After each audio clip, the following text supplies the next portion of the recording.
المكان بقى هنا او اي جنينه بقى يا ولاد، تحس ان هي ناقصها ايه؟ سبرتايه. سبرتايه و2 كيلو رنج يعني. وبحمد ربنا برضو ان انا بعدت عنها في الوقت المناسب. هلو. اتجننت في عقلي. حبيت اشرب شويه قهوه. تمام. بما ان الدكتور مانع عني القهوه والشاي والمكيفات، اللي انا كنت يعني ممكن اقوم الصبح اشرب كوبايه قهوه مثلا على الريق، ممكن اقعد طول النهار ما اكلش واشرب قهوه بس، فده ضرني كتير يعني. فعملت ايه النهارده؟ كان نفسي اشرب قهوه قوي. انا ما شربتش قهوه من امتى يا سموحه؟ امتى يا سموحه؟ من قبل رمضان يعني، بقالي دلوقتي هو شهرين او اكتر من شهرين كمان. ما شربتش قهوه خالص، ولا نسكافيه ولا شاي. يمكن امبارح بس شربت شاي بس. فحبيت ان انا اجي في مكان كده جميل، فيه اشجار، فيه جنينه، واقعد. وعملت القهوه وجبتها في الهيتر ده اللي هو حافظ الحراره بتاعه القهوه، وحبيت ان انا اشربها هنا.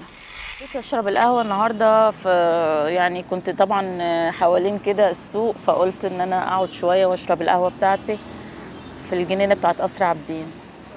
خلاص. وعملت القهوه وجبتها معايا، عملتها يعني في المج الحراري ده وجبتها معايا.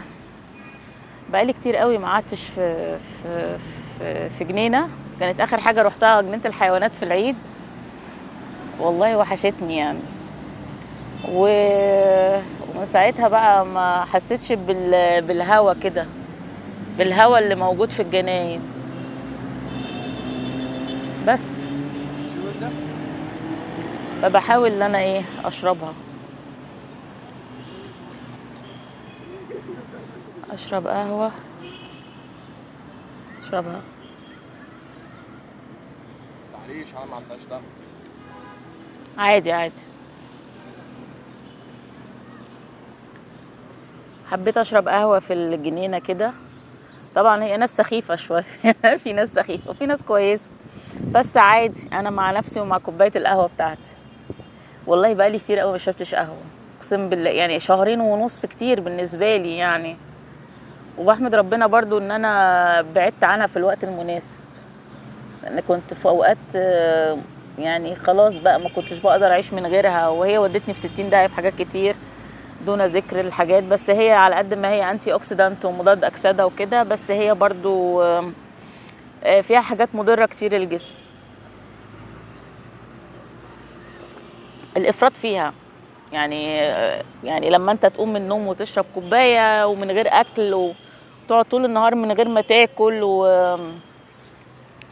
ممكن اعمل صيام متقطع واقعد طول النهار، او اقعد 14 ساعه 16 ساعه من غير اكل وبس على كوبايه القهوه اللي من غير سكر، علشان معليش الانسولين بتاع الجسم. فيمكن فيها حاجات ضرتني فتره طويله يعني. خلاص. بس انا يعني ايه، مش هتيجي من فنجان. طبعا انا مش ماليه خالص يعني، عامله تقريبا تلته، مش تلته كمان، ربعه يعني.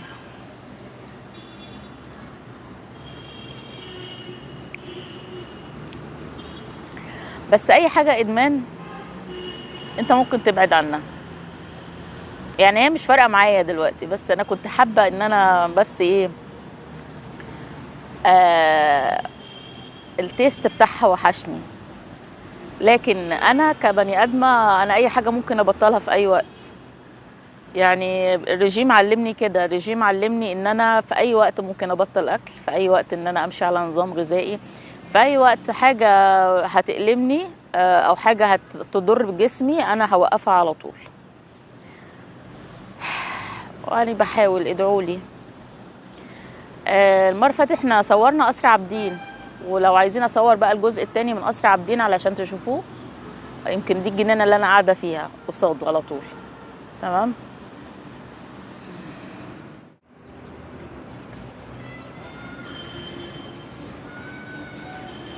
كده. ده قصر عابدين اهو، ده اول قصر عابدين، وده لغايه هناك ده قصر عابدين اهو.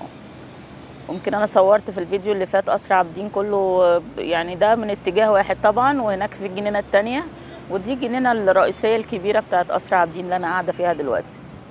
والله هنا فيها شويه هوا يعني ما شاء الله، حاجه اوستيك يا ولاد، اوستيك يا ولاد. بص القصر عامل ازاي، بص الجدار عالي ازاي، ما شاء الله، ايه الحلاوه دي. نفسي اعيش في قصر زي ده. يبقى عندي قصر السماح، اسميه قصر السماح. المكان بقى هنا او اي جنينه بقى يا ولاد، تحس ان هي ناقصها ايه؟ سبرتايه.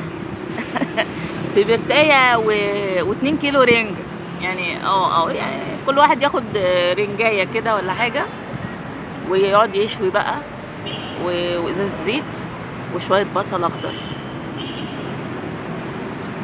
الجو ده عايز كده بقى، اللي هو ايه، نفرش الملايه على الارض، يعني انا قاعده من غير ملايه، تفرش الملايه على الارض وتجيب الرنجه والسبرتايه علشان طبعا تشوي الرنجه، وازازه زيت وشويه طحينه. وشويه بصل، يا سلام. وكلي يا سموحه، كلي يا سموحه. والله نفسي في القعده دي قوي، نفسي قوي قوي اعمل كده. نفسي في الصحبه الحلوه، نفسي في الصحبه الحلوه بجد. الناس كلها راحت في داهيه كده، تحس ان الناس كلها ما بقتش تعرف بعضيها، الدنيا كلها راحت في 60 داهيه. الوحده بقت غالبه على الناس، او الوحده غالبه عليا انا، من كتر ما بقى عندي وحده بقيت اكلم الكاميرا. وده نوع من انواع التوحد، ان انت تقعد طول النهار تتكلم نفسك او تكلم الكاميرا او تسجل فيديوهات. انا بكلم ناس وبذاعها بعد كده وبحطها على الفيسبوك واليوتيوب وهكذا، بس برضو ان انت ما تلاقيش حد تكلمه وجها لوجه، وان انت طول الوقت تقعد تتكلم في الكاميرا كده، تنزل وانت مصاحب الموبايل، مصاحب الكاميرا، مساحب الموبايل ومصاحب الكاميرا، فبالتالي انت مش في توحد في الموضوع، انت متوحد، انت بتسمع نفسك وبس، انت مش سامع حاجة تانية غير نفسك. مفيش حد بيرد عليك، مفيش حد بيكلمك، مفيش حد بيحس بيك. دي هي اللقطة بقى، ان انت بقيت لوحدك، بقيت ألون. وفعلا الفيديوهات والحاجات دي معمولة للناس الاكتر، يعني الناس الناجحة قوي في قصة الفيديوهات، والناجحة قوي في اليوتيوب، والناجحة قوي ان هي ترصد حياتها، الناس اللي عندها توحد.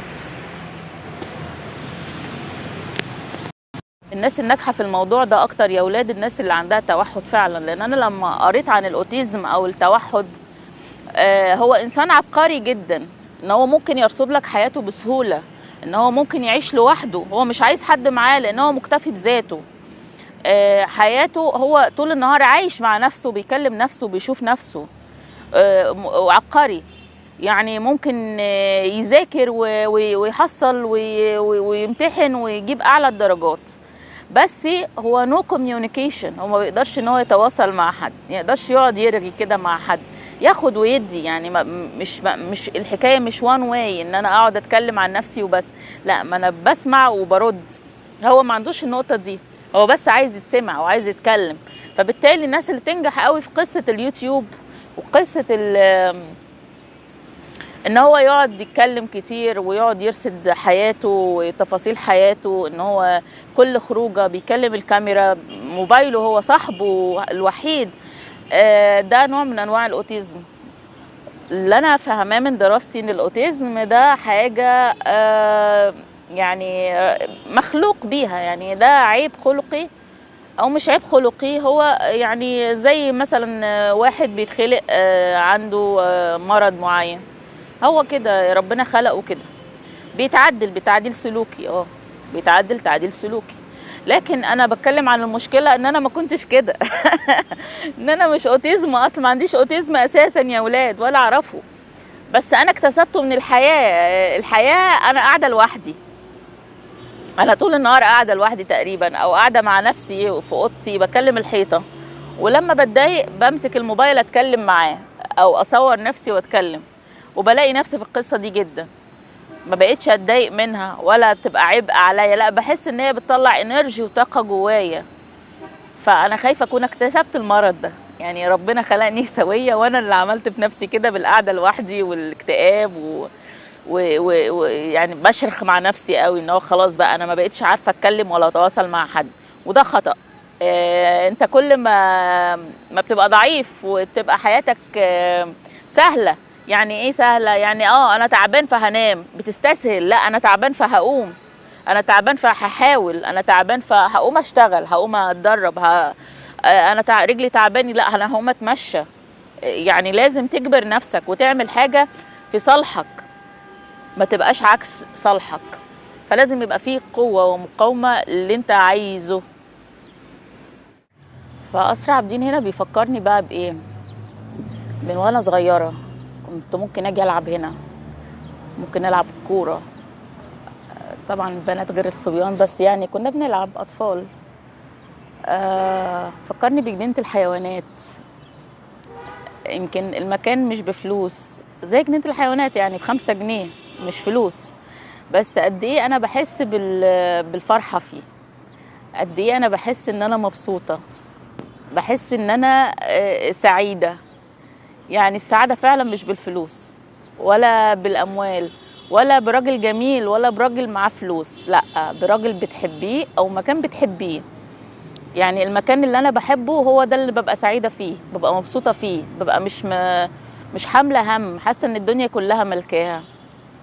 وده نفس الكلام لما بقعد في جنينة عامة أو في جنينة الحيوانات مثلا، مش بفلوس، بس قد إيه فيها سعادة، فيها راحة بال، فيها ريحة ذكية من واحنا صغيرين لما كنا بنروح نلعب هناك، او ابوك او امك او والدي ووالدتي لما كانوا بياخدوني ونروح نقعد هناك، العب، نلف الجنينة، نعمل السندوتشات. لا يعني ذكريات جميلة.